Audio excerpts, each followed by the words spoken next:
This show is a member of the Sorgatron Media Podcast Network. Find out more at sorgatronmedia.com. This show is brought to you by Slice on Broadway, supporting Pittsburgh podcasting with the perfect pepperoni pizza.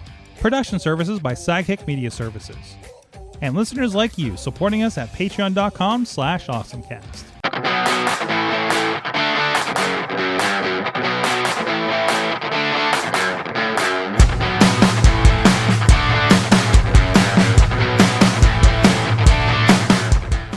It's time to get geeky, get awesome. It is the AwesomeCast 757. I'm Mike Sorg at Sorgatron on the social medias and the Sorgatron Media Studios in Pittsburgh, PA. It's just me, a pizza, and a couple of our friendly interns from the University of Pittsburgh. Mac and Tony in the studio, helping us out on the socials, on the social medias in the chat room and everything like that. So I hope you're joining us there on any of the platforms we're streaming live every Tuesday at 7 p.m. Eastern Time. I don't say that enough. Dave Podner of the iPhoneography podcast of the Podcave Regency, residency, I guess. And this being 757 means that we are a narrow body today. Mm-hmm. What? Well, the Boeing 757 airline. Oh, it was a narrow body plane. So we are narrow body today. Oh, geez, there goes the engineer and I'm coming out again. Thanks for that. So I haven't heard enough about planes the last several days, but anyways, but yeah, it's our awesome cast, and we're going to get started with our awesome thing of the week. And Dave Potter, let's start with you. Well, we know Apple likes to push itself as the intersection between technology and liberal arts. But Apple, wait, really? Is that a stated goal by them? Oh, yeah. Actually, that's going back to Steve Jobs' days. Okay. But we know in the past they have also been the intersection of technology and fashion. Ooh, yes. So, going back to the iPod socks. Mm-hmm. Well, explain the iPod socks for people that don't know. That's tough. That's a toughie. How would you explain the iPod socks? This is back when you had the old iPod that had the actual, I believe that was the one with the actual spinning hard drive in it. Mm-hmm. And you wanted a way to protect it. So Apple came out with literally an iPod sock. It looked like a stocking. Mm-hmm. It was just a knitted, fabric sleeve that you would put your iPod in. And it didn't have a hook that way. And I think it was striped. Think like athletic crew socks that boys used to wear. Mm-hmm. Okay. But, they tried fashion. Oh, there we go. Yep, I bought socks. That is the announcement on stage with Steve Jobs. Oh, yeah. And it was $29 back then, which was a lot more. Actually, no, that was the Nano, I believe. Yeah, so it was a thin, light, but it was just it was inspired by a piece of cloth. So, and then Apple came out with the Hermes bands for the Apple Watch. Mm-hmm. And today Apple has announced a sling for your iPhone. It's as they say in the press release, a beautiful way. Well, no, it's actually it's actually $150. It's not $230. Oh, what is this one? Is this a different one? I don't know. I don't know. Okay. But no, that is it though. It's basically a 3D printed knit-like material that you can put your iPhone in. It will expand out. There it is. It will expand out so you can see it. It comes in various colors. You can hold it various ways, crossbody, over the shoulder, put it over your purse or your man bag or your they bag, whatever you want to call it. It's limited time, and apparently it's designed by the same person who designed Steve Jobs' turtlenecks. Ooh. Now I'll say this. I could see people copying this idea for a lot less money. Sure. Well, even as it is, I was trying to find the old iPhone socks that we talked about before. Yeah. And all I could find were like the handmade Etsy ones and things like that. So I'm Mhm. like, oh, this looks nice, but it's like, oh no, this is not the official one. Yeah. But yeah, so it's $150. It's a limited time, Mhm. but you notice it has a very nice purple on there. It does. Look at that. Yes. Oh, you know how to get my attention. Mm-hmm. Actually, this is the color. These are the type of colors I want to have the iPhone Pro in. Mm-hmm. You know, yeah, give me black, give me silver or white or whatever. I want to have the orange actually kind of matches the orange for the 17. You know, Do you want it to match though? Because as somebody who has to deal with a lot of black plastic gear that gets difficult after times, like that is always confounding, especially in dark backstage environments.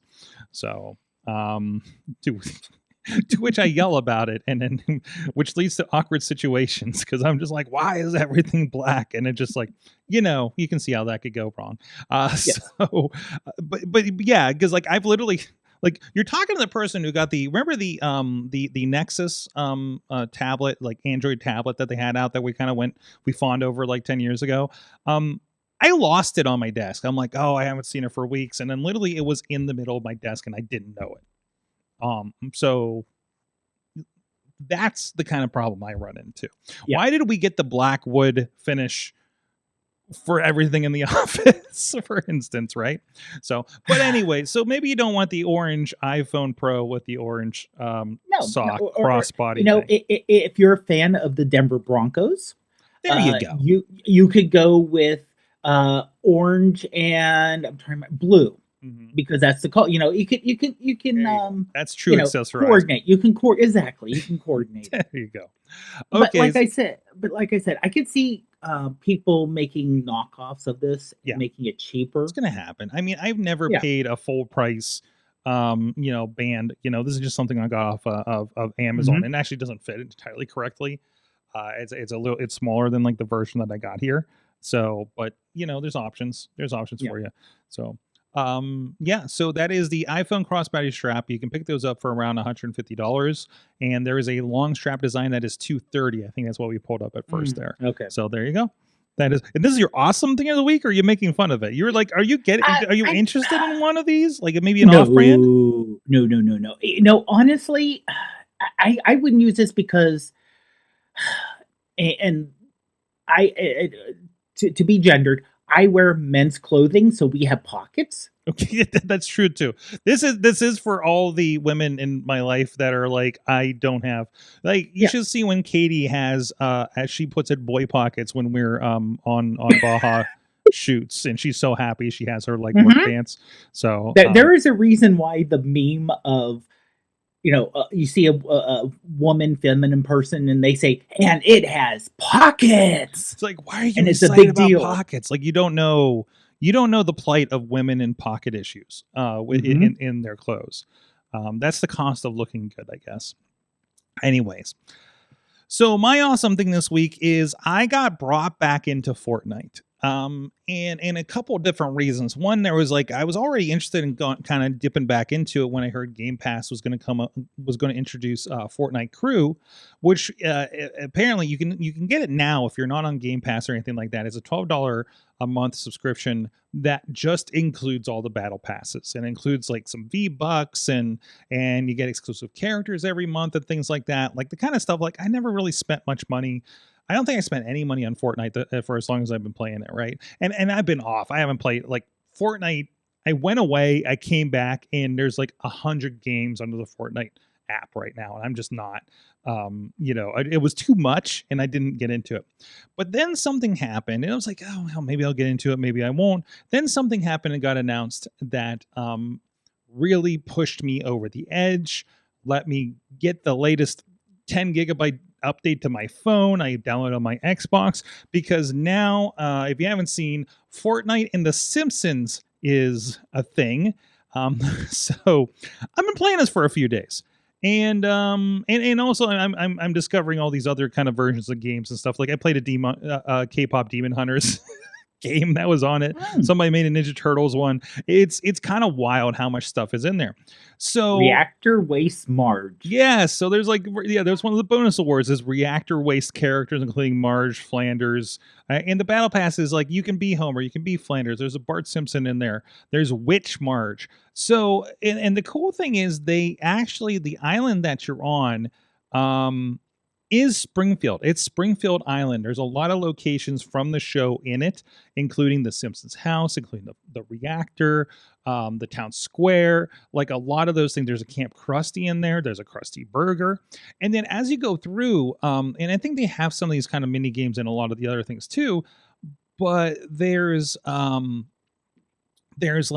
you can find characters to do tasks and missions.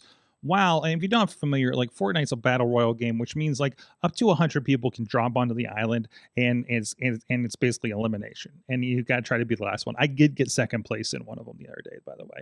I think it was in Blitz. I don't think it was I can't remember if it was a Simpsons one or not, but either way.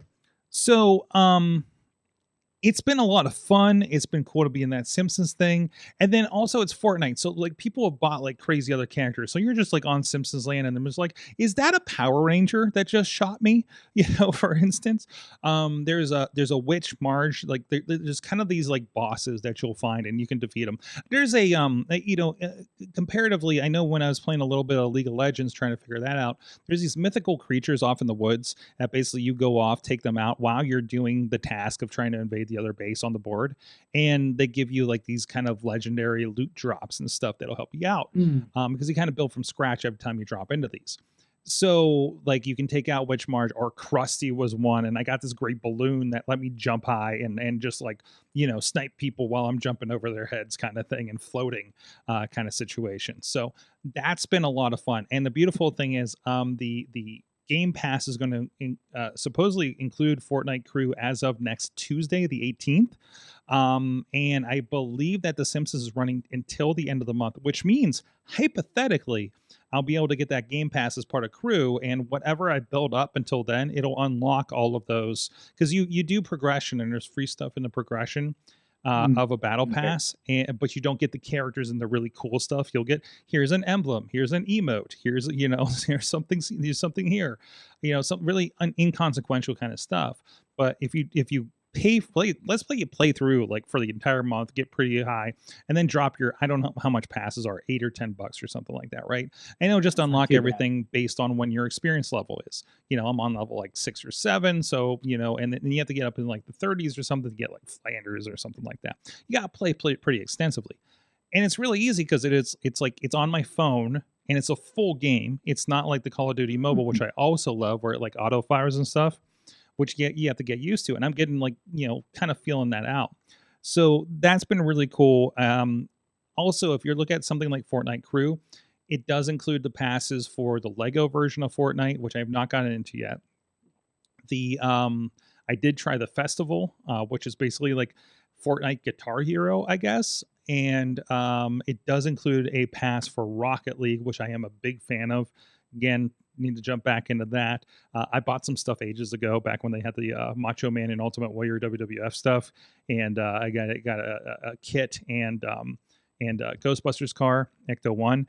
The other cool thing is when you hop into a car, you can set it up that if you have certain cars built up in Rocket League, like every time I get into a car, it turns into Kit from Knight Rider in Fortnite. So the crossover has been really interesting. So they didn't have the Ecto 1. I think it's very specific ones, like, or certain styles or things, something like that. So that was, I kind of like that. I've been poking a little bit at the fan-made stuff. Like I dropped into a Ninja Turtles one that I was in the layer and I couldn't figure out how to start the game it was asking me to do. But then there was a portal to go to a Snoop Dogg game. So again, these are all fan made, so they're kind of bonkers. Kind of like we always talk about Roblox, where people are making games and kind of pulling them out from there. Like that's pretty much what Fortnite's become at this point. It's kind of a, hey, make the game in the ecosystem kind of thing, right? So and then it's just like so wild, because I'm just like, man, if you got a kid and they download Fortnite and you really don't need any more games, because there's always new stuff in there. And even if you get something like the Fortnite crew, now you're always getting the new stuff on top of things, which would be kind of nice. That kind of is, if you're really kind of on that Fortnite, as a lot of the kids are and stuff, right? Like that really seems to make sense. It's cheaper than a Game Pass if you do that, if you're just a Fortnite person. And also the nice thing is I'll get that Game Pass, hop over there, and it works on my phone. So I'll have all that stuff unlocked on my iPhone as well. Like just the way these are extending through, I'm loving this stuff. I and also a side note, I did poke at, because I realized I had access to it through Game Pass a couple weeks ago. I did load up Warcraft 1 Remastered. Man, it's a nice throwback because it's like that early. What do you call those games? What do you call those? The building the farm, not Farmville, but the asset management ones like Warcraft and Starcraft and things like that. But yeah, that's been a lot of fun, kind of poke at those again. So now, before you go off of this, I'm looking at the screenshot of the Sidekicks. Yes, that's a new feature. Yeah, 3 of them get my attention. Lisa Simpson, inside her Goody Two Shoes are some very dark socks. What? That underneath her name, that's her little in the Beebom article that you had in the Oh, that was part of that. That was part of that update that I had over there. Okay. Yeah. Okay. And Mothmando Elite, which of course, Mothman is West Virginia. So close by. And if you look at Flick Fusion, okay, a particular pro wrestler comes to mind with Flick Fusion. A little Shotzi to you, huh? It's got a lot of Shotzi going on. So you got Mo, you got Scratchy from Itchy and Scratchy. Yeah. Constable Sprinkle. You have the right to remain tasty. There's such goofy stuff in here. It's so great. I'm kind of loving it. I see, I'm catching up with the Fortnite after a little bit of a hiatus. So, and there's a lot to catch up on. So it's kind of fun. Well, also on the video game tip, our buddy Chachi's Video Game Minute is up now. Hey kids, welcome back to the Chachi Says Video Game Minute. Here's as much video game news I can cover in about a minute. The live-action Zelda movie has begun filming in New Zealand. More news as it comes.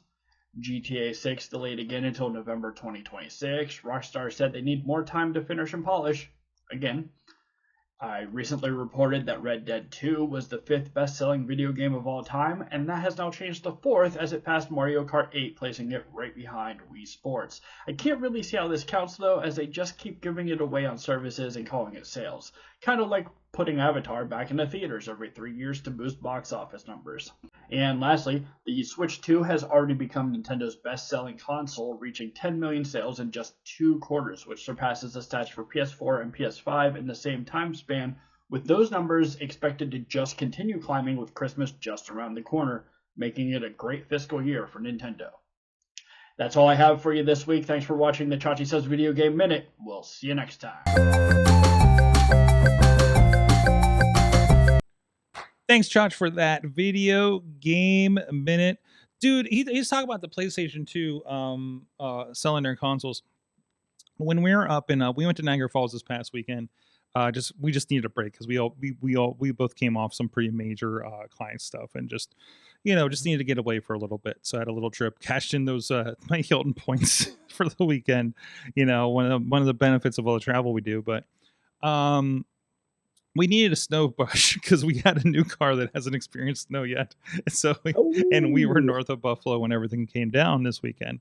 And I was astonished. Like, I always like to go to electronics just to see, kind of see what's up and see what's going on in the video game world. And Nintendo's, if you go to, and I think Walmart's like this too. If you go see the Nintendo section, it was very Nintendo Switch oriented, and then they have racks of games, and most of them are still $60 or $70, of course. You're lucky if you find one that's 40, honestly. And that's one of the reasons I don't have Nintendo. I feel like it's too expensive for a lot of this stuff. As much as I love Mario and everything, I just don't want to pay that Mario tax personally. And I'm not invested in it. Like, I'd be starting from scratch and just feel like I need to catch up on every Zelda game, because I haven't gotten to that since the Wii, guys. So, and I was just astonished because, like, again, like the Nintendo section looks like the Nintendo section, and then you go one shelf over, one aisle over. One side of the aisle is mostly is PlayStation, and the other side is Xbox. And there's a rack of games that are just kind of like on a shelf that you can rifle through and find, and they're not, again, not even really discounted. They're still like $40-$60 games sitting on that rack.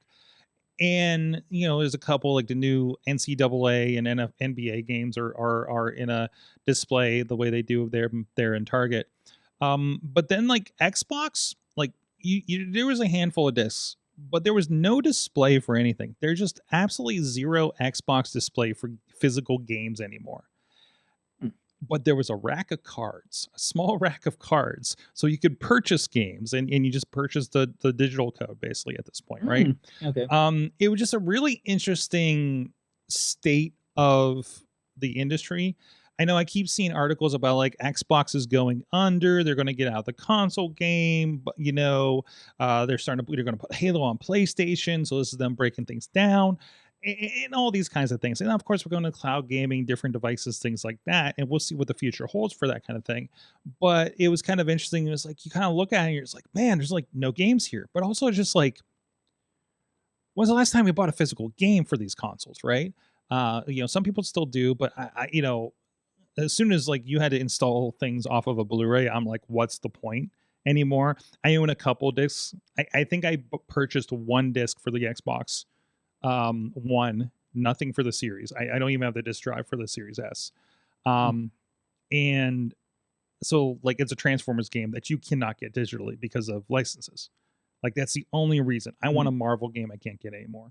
I want a Batman game. They've not put. Thankfully, Batman games actually are put on their consoles. But something like that, right? It was just an interesting bellwether for that kind of thing. Nintendo, I feel like. Let me put it this way. I don't trust Nintendo not to buy physical copies at this point. If I were to buy a Switch, I would probably be buying physical because I just cannot imagine trusting their game store that's going to be there 5 years from now when I want to play this later. You know what I mean? Yeah. Yeah, and especially since consoles are lasting longer and longer and longer. Yeah. You're going to have a console that you can play for 5-6 years. Mm-hmm. And it's not a matter of this is the console from 3 consoles ago. No, this is the current console, maybe not the current version. And like you said, when you buy something online, you're really just buying a license as long as the company allows you to play it, which is fine, I'm okay with this world where I have a room where I have a stack of all the CDs I purchased, all the DVDs I purchased, all the physical video games I purchased. And I was like, this room does not need to be bigger. You know what I mean? Like, could you imagine all the games I played in the last decade? If I had physical copies of all of those games I played, it'd be ridiculous. I'd look like one of those guys that like was an insane collector, and God knows how much money I would have spent on that thing, right? On all that stuff. Like, I'm kind of okay with that kind of stuff. It also got me thinking about, because I'm looking, I look at good old games, GOG.com, and I'm really interested in their game preservation. I think Microsoft Xbox is really good about game preservation. It's not 100%. There's a lot of stuff I'd love to pull off of an Xbox 360, and it's really to their discretion. But I think they're really good generally about like, hey, you bought a thing for the Xbox 360, and about 80% of what you bought is going to come over to all the way to the Series S and Series X. Like I got 4 generations if you kind of talk about the digitalized original Xbox stuff, right? So like I there's a trust there. Good old games, GOG.com is really good about, hey, let's make sure the original Resident Evil plays, and we'll sell it to you again on the store. I've mentioned before about how I had the disc of the original Resident Evil Director's Cut for PC. You cannot play that on a machine, let alone as Windows 95, 98. Who knows if you'll be able to play it today anyways. But if you, at a certain point, the 3D cards, 3DFX, Power VR, early NVIDIA maybe at this point, you had to have specific cards. You had to literally pick which one you had out of a list of 5 of them. These are chipsets for the most part and some variations, right? And that is the only way you could play it. There's no software mode on this thing. A lot of games like Quake or Doom, Quake would be 3D. You got a nice card, it's going to look cool. If you don't, it'll be chunky, but it'll play. It'll look like a PlayStation 1 game kind of thing. So that also got me thinking about all the games I've had for iPhone over the years. I remember Super Monkey Ball back in the day, and I know there's a new one they've re-released or something like that. But there's so many, like an old WrestleFest game, things like that. And I wish iOS had better game preservation for something like that, because we lost so many games when they went from 32-bit to 64-bit. Right.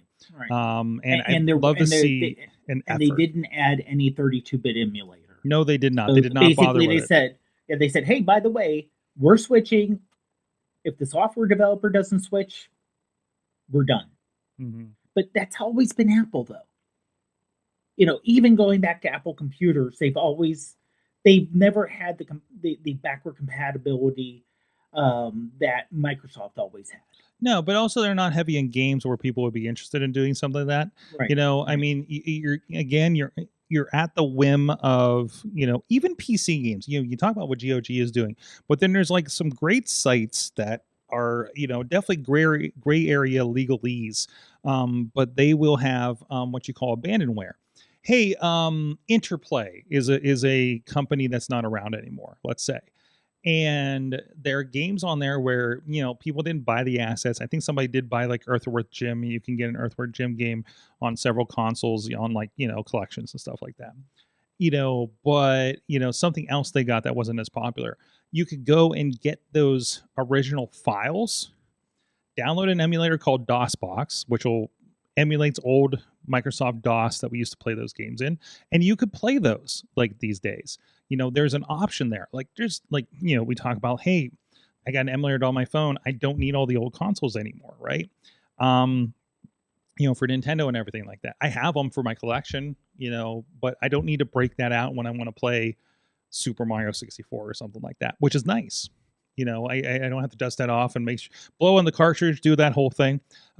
So that, I'd love to see that. And I don't know if there's much demand for that. How many people are clamoring for how games were kind of like weird. Netflix put which one is it? Street Fighter 4 CE on this. And, it's a game that came out like 10 iPhones ago, I think, and it looks like it, things like that. But it just seems like there's a lot missing. There's a great old Metal Gear Solid game that was like a touch and shoot and things like that I could just kind of miss out on. Original Angry Birds, if you wanted to play that as well.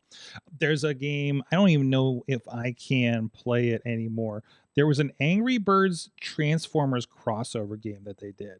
Oh, never mind. It's still available. So Angry Birds is actually doing pretty good with this kind of thing. So, and again, those were purchased. Those are not freemium games like you get today with Angry Birds too. So, so that's kind of a call out there. Like, where's the community? Tell me if there's one out there, where, there, I know I can download IPA files.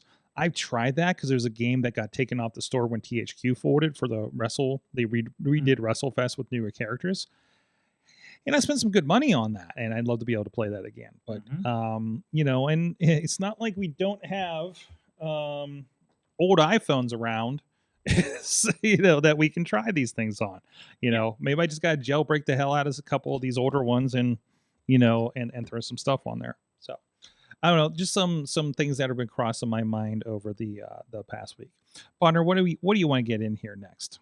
You know what? The Simpsons Lego bush. That's just a visual one. There's not much to say to it. I presume this is a Lego set out there. I literally just had the visual here of the threads that says, "Mom, stop buying kids stuff. You're 32."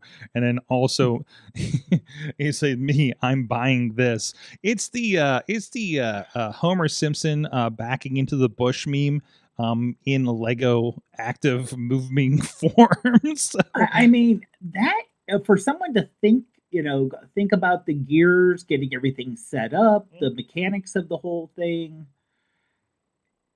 That's a really good job they did on that. You can pick it up for $22.99, by the way. Wait, is this a Chia Pet? No. Chia. Okay, Yes, this it is is. different. Yes, it All is. right, we're going down a Simpsons rat hole on this one. There is a Chia Pet of the bush that he hides in. Oh my gosh, that is amazing.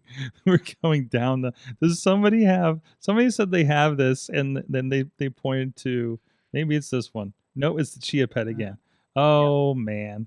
We'll find I think it. this is just Simpson related things. Yeah. So I think they're just looking for the bush meme. So Homer was seed pack, decorative potty planter, easy to do. I've had a couple Chia Pets I was given, never got to it. I have a Kermit that would have been cool. They gave me Kermit, and I have it what do you call it? The Duck Hunters. Oh, I have one of those guys. The Duck Dynasty guys? One of the Duck Dynasty guys. You got with the beard. Oh, what's his name? I think I gave it to somebody. Is it Psy or something like that? Psy, yep. Yeah. With his iced tea cup. I think I ended up giving to somebody who was a bigger fan. Either way, that was just a little bit of visual fun thing. Hey, did you know the airport is opening on next Tuesday? Seriously, I mean, the new one. Finally, I don't want to say finally because we did have COVID. I'm surprised in the soon. Lockdown. Yeah, but yeah, especially since like I said, I went through it not too long ago, and there was still a decent amount that needed to be done. I thought, and I'm sure it's not going to be polished completely by the time we go in there. Well, you know what? I'm still waiting for my information, but allegedly, I'm booked in Seattle next Friday, and allegedly I'll be going through the airport here next Thursday. So again, waiting for the final details on that. But we've been. It seems like everything but the plane ticket, which I don't know what that status is with everything going on. But I'm very interested to see that. I'm glad I got the previews between you and Katie and everything. I know I didn't get a chance to get there a couple weeks ago when I was scheduled to go for a visit, but yeah. So I just wanted to throw that out there. Like it was just kind of funny. I saw that in my email like yesterday. I'm just like, oh, okay. Let's go on the third day of the new terminal and figure out how I'm going to check all my gear. And all that kind of stuff. So yeah, we'll give you guys a bit of a test run, Pittsburgh Airport, on that kind of thing. It's actually the gear should be a lot better. That's what because they actually have things kind of set up for oversized gear. Absolutely. So I saw that the iPad Pro is celebrating 10 years. 10 years of the iPad Pro. I just knocked everything over. That's okay. It was one of those old phones we were talking about. 10 years of the iPad Pro. Wow. That means the newest iPad that I have in my possession is 10 years old, guys. Shows you how much I've been using them. Yeah, this is the big one, from those days. And just let's get this out of the case. It's probably going to be a terrible idea here for demonstration, but But you know what? It also tells you how overbuilt and overprocessed the fact that you have a 10-year-old item that still works. Yeah. I mean, I'm not doing anything high level on it. You know what I mean? Like, I just have it up here. We throw up. It does not update to the most recent iOS. I'll give you where we're at on it software wise. We're at 16.7. What was the last one before we went to 26? What was it? I forget. 17. Yeah, that seems right. That seems right. So I'm 18. still getting. It was 18. I'm still getting security updates though from the looks of things though. So that's and honestly, if you wanted to use it for, like you said, even photo editing, I'm sure it would work. I wouldn't, maybe basic video editing, it would still work. 128, like you're not going to throw a Final Cut or anything on this, so no. But this is what we are running. I haven't had it hooked up because we actually have had a cord issues with it for a while. But it's got that old, it's got our soundboard on it. There you go. So we could do it this way. But also, like, regardless, typically the best last thing you can do on an iPad is watch video on it. That seems to be usually the last thing that goes when it comes to that. And as long as it gets a good connection and can carry like a Netflix app or a YouTube or something, you're pretty good to go. A lot of things on here ran pretty well for a while. I would not probably pull up a lot of the newer games or anything on it. But it's a 128, so I had a lot of room versus this other one over here is a 32 gigabit. So I'm always deleting apps to try to get it to work for a lot of things. And we use it for things like we have an alternate software called Mix Effect, where we can bring up, it doesn't work with this new one because I don't know if we got updated or what. But we're able to pull up like the switchers software on here and do things with that. Or we use it as an ND monitor. I can pull this guy up and like, again, just picking a couple tasks. It's actually picking audio up too, apparently. So, and this is something that we throw over there when we do other productions in here and want to throw the, over the network, the video feed that's going on as just a studio monitor to see what's up. And be able to see like, hey, I'm moving this camera over here, the switcher's over here, let's bring the video over back to the side of the room kind of thing, and round trip, that kind of thing. And just like a little bit of social media here and there on it too. So and just random apps that install when I install it on my iPhone, apparently, because I see 3 apps that I just installed this past weekend while I was traveling. There's that. And that's a setting you can make on shared, if you have an iOS device. Absolutely. And this was a daily use one, so it has that kind of it has that that kind of user defaults are still on it. So because also this was tremendous for reading comic books on, honestly. So with Hoopla or I think I have a comic book app that has a bunch of stuff I download off a Humble Bundle. So and I don't know if that app is around anymore. Comic Zeal was the application that we had. And unable to install, no longer available in the App Store. Well, we're not doing that anymore. So again, that is part of the problem with older stuff. Yeah, a lot of times, well, one thing that I actually used was the Apple Clips app for occasional like simple video editing, and Apple's pulled that. And that's like, I hate getting into anything like that anymore because it just seems like everything deprecates so quickly. It just, they're nice in the moment, but it's hard to get back into them. Hey Dave, just take the rest of the show because I just started loading up Crazy Taxi, so I might have to step away for a moment here. See. There you go. It's loading. No, it's Crazy Taxi City Rush. It's the mobile version of Crazy. Well, it's the mobile redo of Crazy Taxi. Oh, we'll see. I'm on a blank screen loading. Here's what I don't know if this game's still active. How long honestly, take. I'm amazed it let me download it, but I don't think this may not be an active. No. Oh no, I gotta add friends. It wants me to add my friends. Oh, they'll love that. Okay, no notifications. Okay. Oh, there we go. Oh yeah. Are you ready for this? I can connect to Facebook. I'm playing in offline mode. Okay. All right, I'm gonna put this away. That's enough of that. Enough live demo for this week. But yeah, so it's been 10 years. And of course, the Verge. I feel like the Verge is just angry at everything these days. The iPad Pro at 10, a decade of unrealized potential.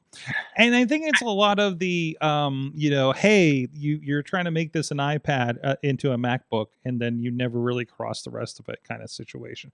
This is where they really started pushing the, hey, get a keyboard with this, use the Apple Pencil with this thing.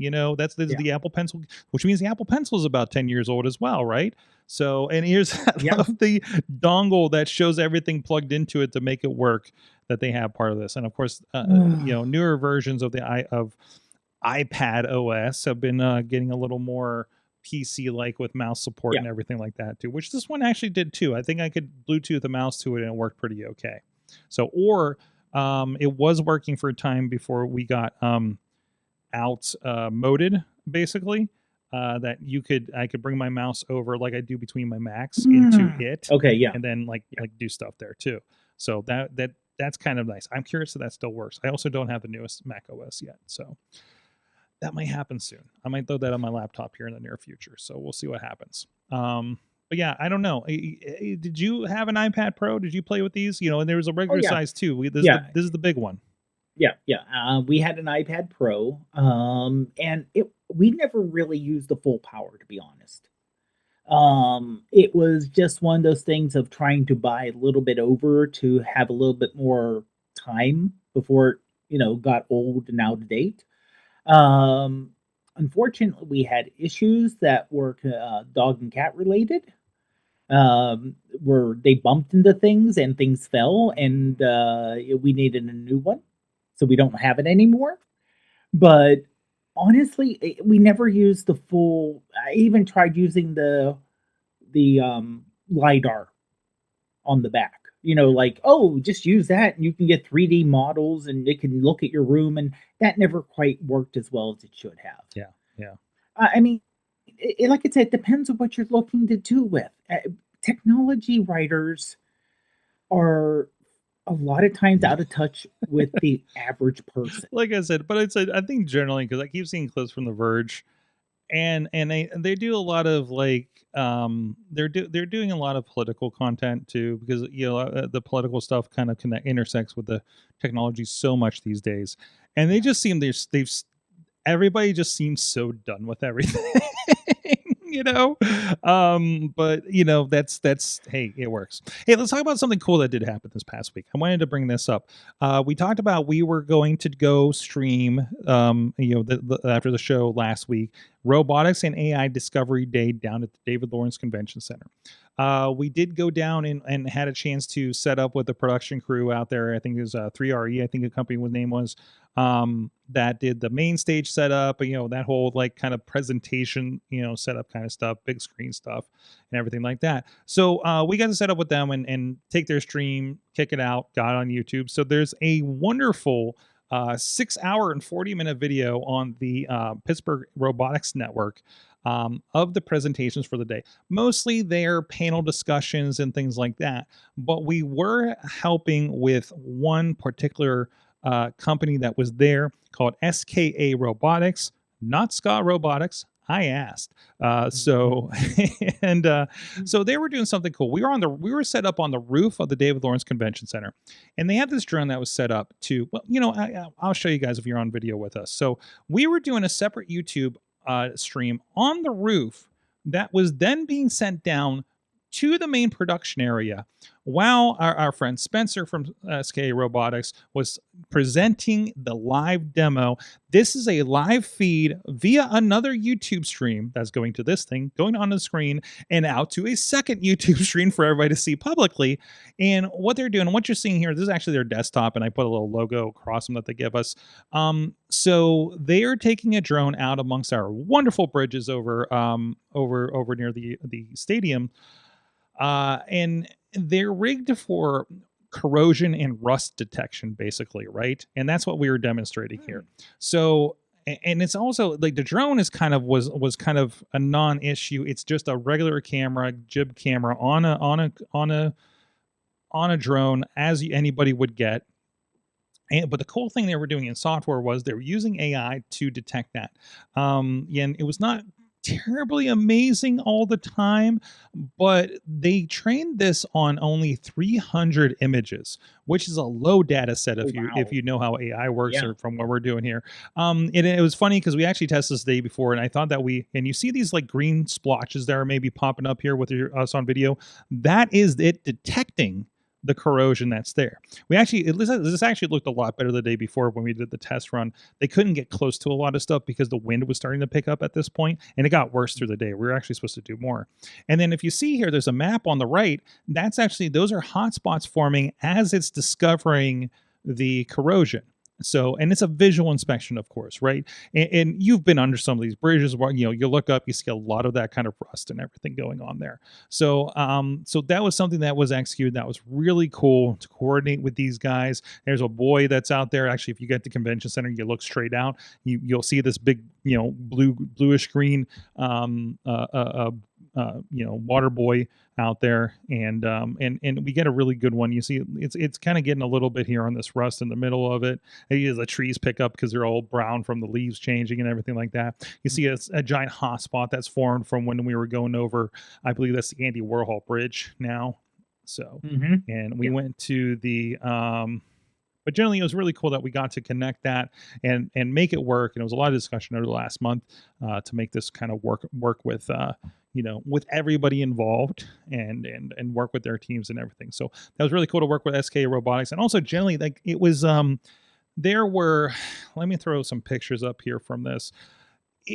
I wish I had more time to just go play because a little bit I did. One, I think you guys saw, and maybe I mentioned it last week, but one of the University of Pittsburgh had their Formula car from Formula Electric that we are familiar with because we did the competition and live streamed that as well.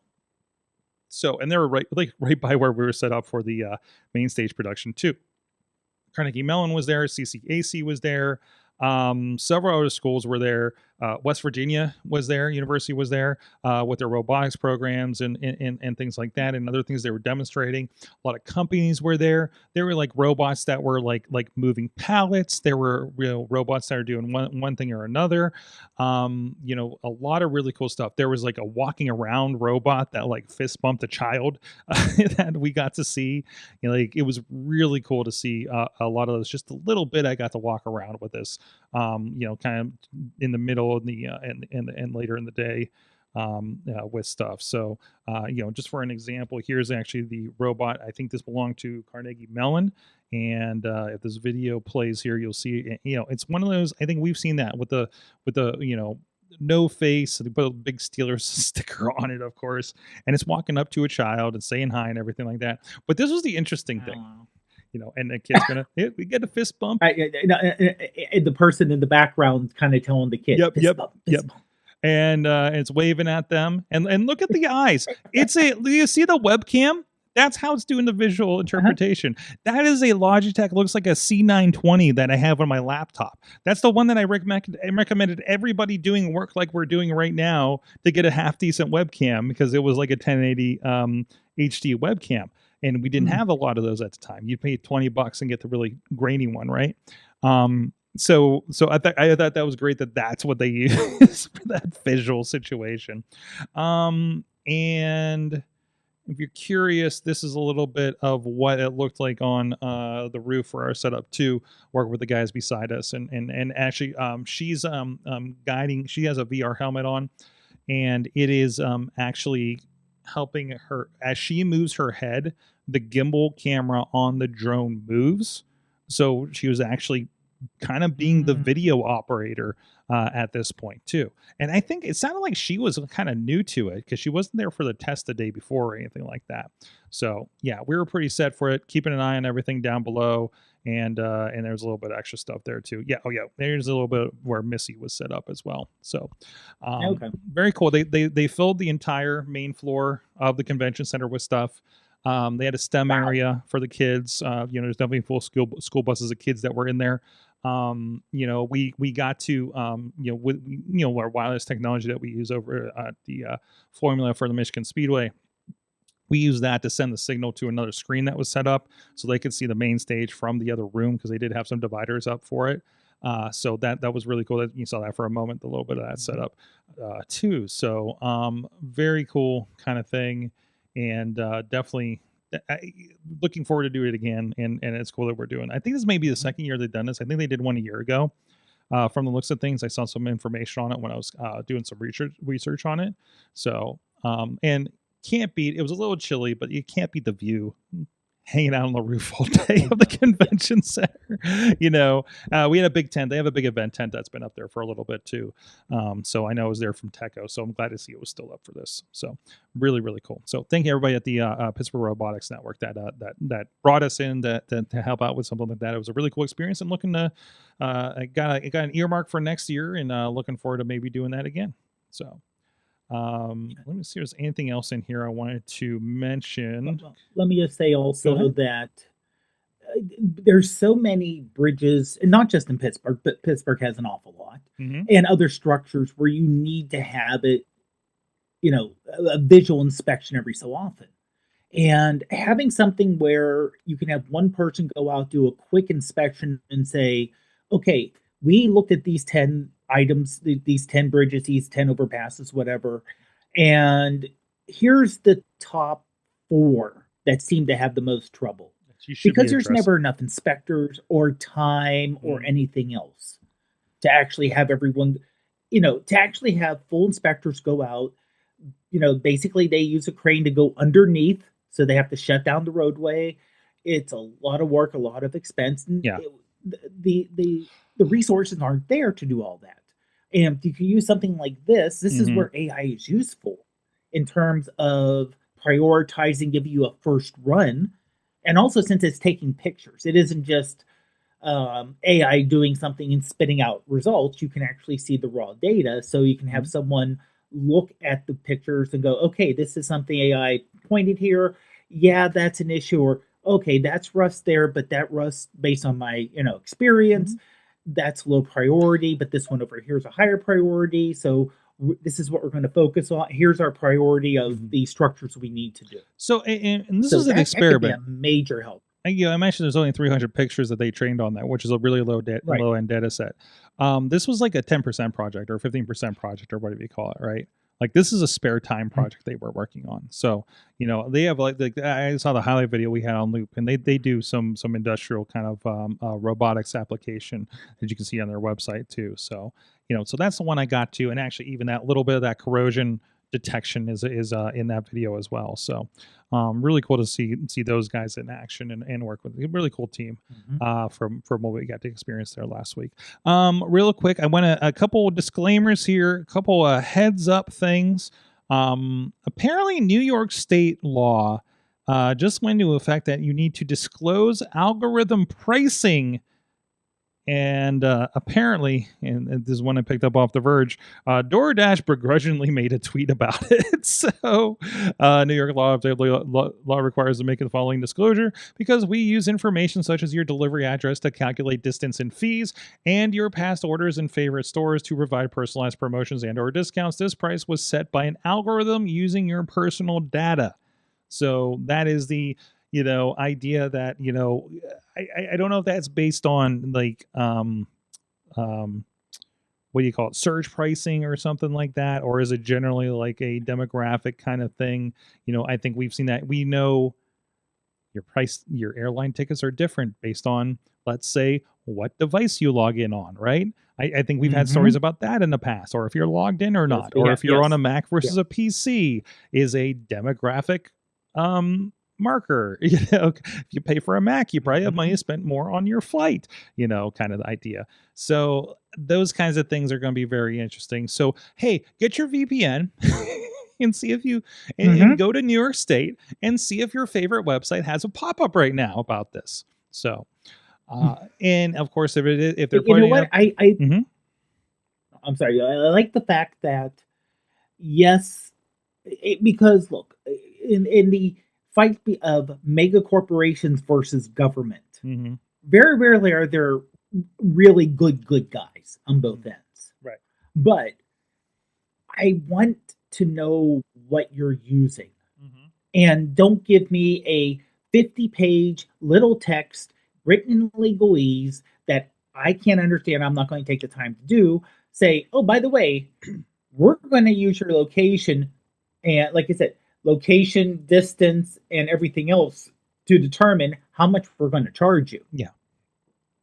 Well, so that's good to know. Yeah. And I think it's something, if companies aren't going to do it, that's where government has to step in. I think what you're going to see now is New York State. I have a vibe from recent news that, much like California does a lot of stuff that, they're pushing technology, with certain laws. And as California goes, if you have to apply to California, that's a big chunk, and you're pretty much going to apply for everybody in America, right? I think New York State is going to be the other bellwether for this too, because not only does, obviously this is a state law, so you see where they're focused for these kinds of things. Also, the former chairperson of the, I believe is the FCC. FCC? No, FTC, isn't it? Lena Khan. Federal Trade. Federal Trade, yes. she was in there during the Biden administration. Obviously, got let go when things turned over. But she was. What did they say? She was in a. I saw an interview clip where she was apparently liked by both the advocates and the business side at the same time, which is crazy considering. But she just got picked up as part of the, I think, transition team for the new mayor of New York City. So again, second biggest city in the country, correct? I think LA is bigger technically, right? I could be wrong. Either way, big deal, right? Honestly, yeah. If you want to really get into craziness, look at how different places determine what a city is in population for That's true too. So, but either way, it is bonkers. But the point is, she's in one of the biggest cities, a part of it, and this is a city that already does some consumer protections. I think there was like a soda ban for a while, things like that. I think straws. That's one of the places where you can't get a straw or a plastic bag. That's where that kind of stuff starts. That we see trickle down. Like Pittsburgh is now a no bag, pay for the bag kind of thing, right? All of Canada is this way, little things like that. So I think you're going to see some interesting stuff coming out of New York because they're concentrated on this kind of stuff. If the federal government isn't going to do it, the states are. Some of the states are, and that's going to drive the conversation for everybody else. Honestly, so keep an eye on this kind of stuff and see if anything comes out of this now that this law is in effect. That you're going to learn something about a service that you currently use that you didn't know about. So, VPN that, go to New York, see what happens. Also a follow-up, I said I was going to dog food a little bit of the ChatGPT agent browser. I am now taking that out of default because, man, you're going backwards. Little things like I can't right-click on a bookmark folder and open the entire folder in tabs or anything like that, which I'm used to in every other browser. But also, I discovered today, I believe that the browser, well, based on Chromium, so is Edge, by the way. Edge doesn't seem to have this problem. But I think I was getting some Google Chrome, which is terrible on the Mac. It's a memory hog, terrible thing. I think ChatGPT's browser is has the same complaint. So, because it was getting a little crazy when you run out of RAM, the thing pops up and you're like, why do you have 11 gigs? I'm not doing that much with you right now. So that is not going to be, I want to keep it on hand for experimentations and things like that. But I don't really think it did a lot more that I was using that I couldn't do on our other browsers. So interesting experiment. We'll see how it goes. But for now, I think I'm going back to Firefox. So on top of, generally, as we've seen with other browsers that incorporate, like, say, Claude, I think is one of them, Perplexity browsers, like I know there's a few of them out there.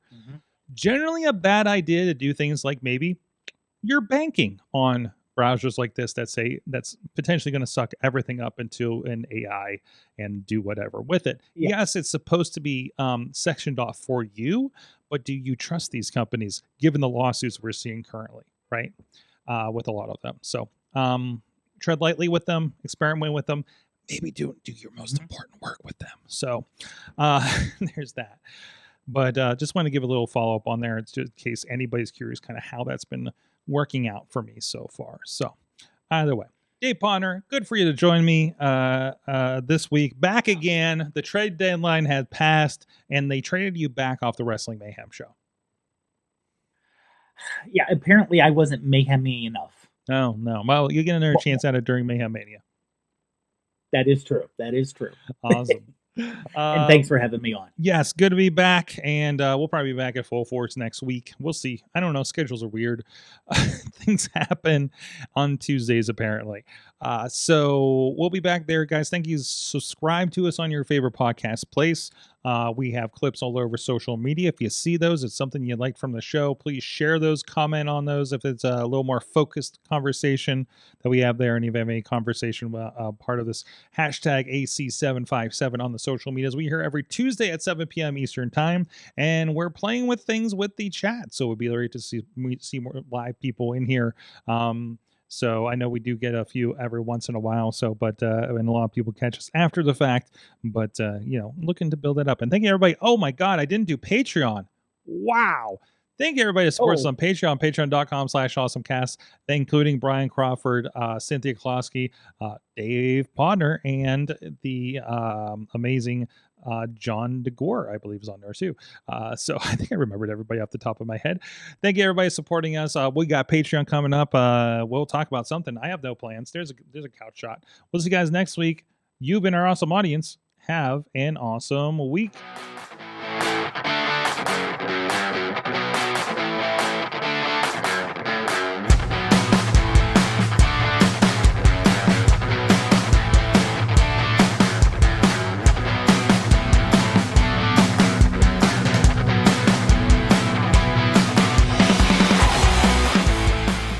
This show is a member of the Sorgatron Media Podcast Network. Find out more at sorgatronmedia.com.